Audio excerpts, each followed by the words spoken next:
Hindi ako si Mon. Ako si Marlon. Pero nasa Casa Albadon ulit tayo ngayon.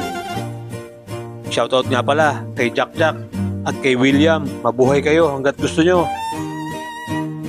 Kaya tara dito sa Nature Resort ng Casa Albadon sa Calauan, Laguna, bayan ng San Pablo. At Alaminos nga pala ang dinaanan natin. At eto, nakarating na tayo. At sinalubong naman tayo nila Madam. Kaya maraming salamat po sa inyo. Mabuhay po kayo. Kaya tara, mag-check-in na tayo. At ito nga pala ang kwarto namin, ang Couple Villa. At tingnan natin ang tulugan sa itaas. Tamang-tama ito sa magjowa at mag-asawa. At syempre, ito naman ang view pag nasa itaas ka. So ayan. At dahil apat nga pala kami, dyan na lang kami natulog ng anak kong lalaki sa sofa. Ayos din. Meron na nga din pala ditong rep, water dispenser, may microwave, at syempre, may lutuan din dyan. Kasama na nga pala ang exhaust fan. May rice cooker, kawali, mga utensils, at syempre, ang mga pinggan. At bigla naman kami nagutom. Kaya nagluto kami ng french fries at cheeseburger. Syempre, may kasamang halo-halo yan. Talaga namang napakasarap kumain pagkasama mo ang mga mahal sa buhay. At eto nga pala, ang private pool nila. Syempre, meron din silang public pool. At kahit tirik na tirik ang araw, huwag kayong mag-alala dahil may sunshade sila. Kaya mag-i-enjoy pa rin kayo, paliligo. At eto naman, ang kids playground.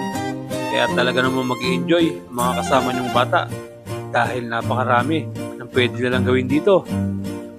At syempre, meron din sa matatanda tulad ng video okay, may video games, may basketball, at syempre, ang pangmalakasang billiard table.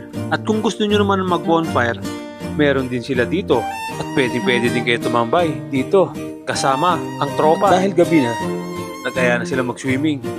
Talaga namang napakasarap maligo dito, lalo na't kasama ang pamilya mo. At meron din nga pala sila dito ang jacuzzi.